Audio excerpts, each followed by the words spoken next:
So I want to continue where we left off talking about the guides. This is kind of where we were at, looking down here at the animal's foot. Again, we've got our marmot critter. I hadn't really zoomed out after we cranked up the number of hairs and guides to see the entire model. I've made one little quick change since we last talked about it. I did go into the surface comb. I mentioned it's something you're probably going to want to use. And I went ahead and added sinks quickly to basically the rest of the model. And if you look carefully, you can see them here to help me just sculpt the direction the hairs are flowing on the face and on the rest of the model. So that's something you're going to want to do pretty much no matter what. We'll come back and look at something with sinks in a minute. I wanted to talk about the number of hairs and hair from guides. How do you know how many hairs you really have? Well, you might think you have 100,000 hairs on your model, and for the most part you'd be correct. But one of the things you're going to want to do is control what parts of the model get hairs. Now, we used a distribution map for the guides to control where we had guides. If we go down to guides, turn off show end result, remember we were using a map and we didn't have any guides on the bottom of the feet. Kind of tough to see here. Let's go up to edit guides and make sure we hide the back facing. And there you can see we used that black and white map. If you remember, we have no hairs, no guides, pardon me, coming out of the bottom of the feet or the back of the hands where we're going to have just skin. And if I go down into guides, you can see that distribution map is down here. So that's just kind of a quick recap.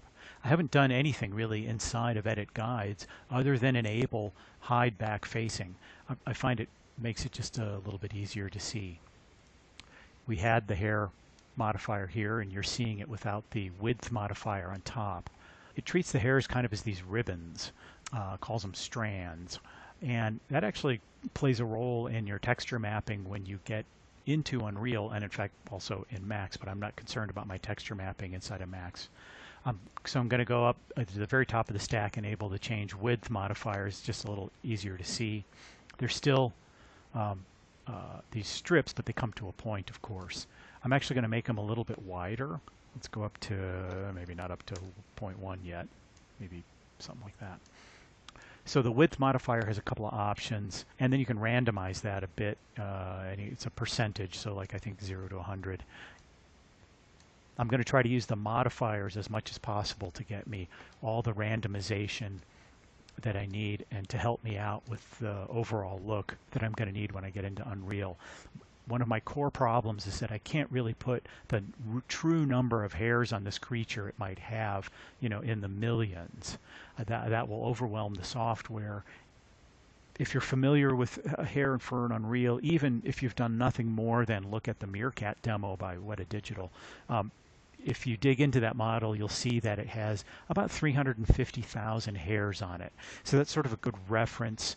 I think if, as they've said in some of their making of videos, you can find online that they start cranking out more than that, and it takes them out of a practical real-time frame rate. So 350,000. You know, if we could get away with it, it'd be great. Keeping in mind that the meerkat is a desert kind of animal. It's got this long, scraggly hair, and our marmot here is quite different. A high alpine creature with a very, very dense coat, a lot of hair to keep it warm in the winters up there, you know, above timberline. So I don't feel like the 350,000 is reasonable for what we need. We're going to need more than that. I can tell you that the model I showed you initially has about 500,000. I think it's a little less than that maybe. Part of the issue with using fewer numbers of hairs is that you see through to the skin and you lose that element of the realism of really thick fur. You know, you can't see the skin at all on a marmot. It's just got so many hairs on it. But getting back to hair counts, is there a way to know how much hair you have? Ephir, which makes Ornatrix or sells Ornatrix, they do have a little Mac script you can type in that will show you the number of hairs. But I found if you just toggle on your statistics and set it just to show you the triangles, those triangles, when you have the hair object selected, that is the number of curves. That's the number of hairs on the model. That's the true number. Now, of course, if we go down here and look at the hair from guides, we can see that I set it up to, and let me go on to show end result there. I did set it up to 100,000, yet I'm only seeing 20,000. And that is totally in keeping with the settings.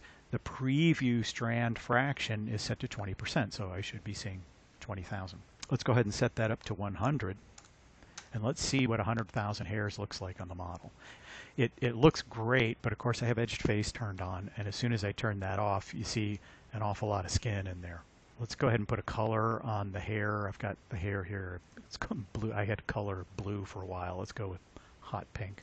And it makes the hairs a little bit easier to see. Likewise, let's put a texture on the mesh, because the mesh is just kind of a void. So this came with the model when I purchased it, so kudos to them. That just makes everything a little bit easier to visualize. So I can still see an awful lot of the skin underneath with 100,000 hairs. And of course, in reality, I would be shooting for, maybe a couple million if I could really do it. Inside of the hairs, one of the things I wanted to look at was the generation method. I focused on that with the guides, but I want to focus on it with the hairs. I'm going to go back and enable edged face mode. Just makes the hairs a little bit easier to identify. Sorry, I got to step ahead of myself. Before I get into that, let's just load in a distribution map to control where we have hairs. Right now I got hairs coming out of the palms and in the mouth and all sorts of stuff. So to control that, I'm going to use a distribution map, and I have one here. It's a density map by any other name, and we'll take a look at it real quick. You can see that overall it's kind of gray, and again in the areas of the palms and the bottoms of the feet, those are blacked out, so I will have no hair growing there. And the whitish grayish parts of the tops of the hands, they start to taper out to nothing here down around the second knuckle, so that I don't have anything growing on the tips of the fingers. I didn't want that. You'll notice also in the face that it's black around the lips, the nose, and where the eyes are. I don't want hair growing out of the nose and the mouth. Around the snout, it is very, very white. So this is where I will have the maximum number of hairs I can get from whatever I have told it to produce. Where it's gray, I'm not quite going to have the maximum number of hairs that I could have. And this is the only way to see to it that overall I get a lot of hair around the nose, is to make it such that whatever setting I use as far as the number of hairs, there's a little less on the body. So let's go ahead and load that density map into the hair. It's called a distribution map here too. First amount is set to 100%. It's the only map I have. Now let's go back in and take a look. And if you look carefully, you can see I do have a greater concentration of hairs around the snout. I don't have any hairs growing in the mouth. And you can see that the number of hairs dwindles down the length of the feet and toes. You'll also notice the number of hairs I have. I suddenly have 35,000 hairs, even though I've told it to produce 100,000. And this is due to the density map. So if you're using a density map, a distribution map to control how much hair is coming out of certain parts of the body, you're not going to get a true representation of the number of hairs by the root count that you typed in. And again, the preview strand fraction has been set to 100%. So right now I'm looking at seems like about a third of what I type in is what I truly get on the model. That's important to know. If you bring this into Unreal, it will tell you the number of curves when you export this from Alembic and import it into Unreal, and it will tell you the number of curves is exactly what you're seeing here in your viewport statistics for the number of tries. So I was talking about the generation method here for the hairs. You'll see I have my stuff defaulting to even. I generally like that the best, and I'm going to show you why. So I'm going to zoom in on the snout, and let's choose a different method like random area. If you look carefully at random area, it is indeed quite random, but I can also see that I have spots where I have a bunch of hairs seemingly coming out of almost exactly the same spot on the mesh. And to me, this is a waste of hairs if part of my goal is to cover up the surface. So even though random area, it actually kind of looks really organic and natural when you zoom out. For my purposes, it's leaving me with gaps and is wasting hairs by having them so tightly bundled together in spots that they almost occupy the same space on the mesh. There's like 3 hairs coming out of almost exactly the same spot on the mesh. So I don't like that. You'll also notice that if you choose one of the other ones, sorry, uniform can look pretty good. There is a randomness setting for that, and you can try that out if you want to. It maxes out at 1. It's normalized 0 to 1. And perhaps this is something you can play with, but I find I have the same problem. I can find lots of areas where I have, for instance, like 3 hairs right here coming out of the same part of the mesh. That's not helping me get good coverage. So I like even. If you do choose even as your distribution method, the randomness setting makes no difference. So just a note about this in terms of choosing your generation method. In terms of the random seed value, we saw in the previous video about guides that random seed didn't really work with placement of the guides until you toggle out and then back in to regenerate them with a new seed value with a different generation method. It does in fact work with hairs. If I go ahead and change the seed value, you can watch the hairs generate from different locations on the mesh now. So this one works the way you would expect. The guides didn't really work the way I expected. I wouldn't say it's wrong. It's just not the way I would have liked it to work. So I've got pretty good coverage here with even. I can control the number of hairs with a combination of showing statistics and the settings for the root count. I'm going to go ahead and crank this up to something really high. Remember I said, maybe 400,000 to 500,000 is our absolute limit for Unreal. So I'll try 500,000, and this will take a moment to generate. And that looks like some pretty good coverage. I mean, like I can't see the surface very well, right? Well, if I go off of edge face mode, I can still see the surface underneath pretty well. You'll also notice that I've only got 175,000 hairs.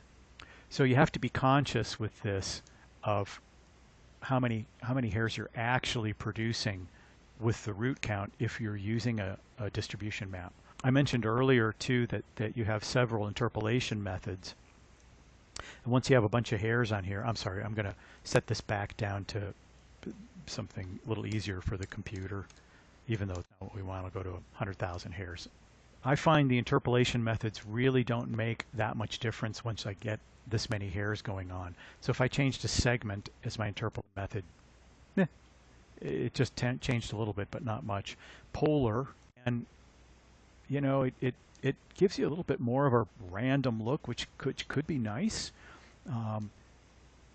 but it's a little too wonky for me in places. I really do prefer a fine as the interpolation method myself.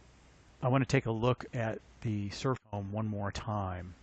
Now that I have a distribution map for my fur, you can see I don't have it again on the bottoms of the feet, but the fur that's on the tail sticks out a little bit more. It doesn't hug the surface quite so much. So let's go ahead and use surface comb and see if we can make those hairs stick out a bit more. It's exactly the opposite of what I did earlier with the sinks. I'm going to select sinks on the tail, and I set these up before. And as opposed to trying to get them to hug the surface, I want them to stick out some more. So in the slope map for these selected sinks, I'm basically going to take the middle point and draw it out down a bit. You can see that it's forcing those hairs now to stick out a little bit more. I could even go down the very ends and almost make them straight if I wanted to. Although that's helping my situation, I have a length issue to deal with. I want short hairs around the snout and on the hands as it gets shorter as I get down toward the tips, and I want long hairs on the tail. So I want to control the length of this hair now that I have them there to see. We've already controlled the width a little bit. We've typed in some randomization and found sort of a reasonable parameter. Let's go ahead and add a length modifier. That's the strand length. And at first it's just a default value, but I can also control this with a grayscale map, and I have one for that. So I'll show that to you. I'll go up to length over here, And again, it's a little bit weird looking, but you can see that around the snout and the mouth area, it's a darker gray. There's going to be shorter hairs. And down here on the tail, it's very, very white. Those are going to be the longest hairs I get. And a little bit of a mix in between. This took a little bit of work, a little bit of trial and error to get things the way I wanted them to be, based on specific areas of the body. The little spots, pardon me, to the up and off to the sides of the eyes, those are the ears, ear holes, as you can imagine. And there are hairs that grow in the ears of these marmots, just not a lot.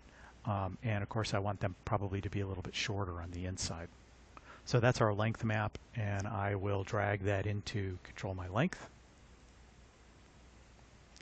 We can see the results of that. We have very, very short stubble, say down here on the hands and feet and around the snout, and the longest hairs we have are back here on the tail. None of this is the length I want, though, however, so I'm just going to use this as a multiplier. Go up to 500. And now I've got lengths I'm a little happier with. A little shorter on the hands, a little longer on the body, and short and stubby around the snout. Likewise, sort of long and sticking out here on the tail. There is a problem with this, and there's a quick solution. You'll notice that the tail hairs seem to curve and then get perfectly straight, and I don't want that. The current curvature of the hairs needs to occur down the entire length, not an absolute value of distance. So if I use scaling, this is in the length parameter, now I get the look I was hoping for, where the curvature and the distortion of the hairs occurs over their entire length based on their scale. So the shorter hairs get curvature too, and the longer hairs as well. In fact, this might be a little too much of surface combing. If I go back up in here, go to the sinks, it's the same I had selected. I might now play with that slope parameter a little bit more. It's a little straight. Notice I have not used the brush tool at all at this point. There's some places where I might want to, but I really haven't. And I haven't really needed to. So just a quick rundown of some of these basic modifiers, a couple little things to note about them that could be helpful. And I'm going to continue on with some of the modifiers to help create some randomization and really make things look more realistic.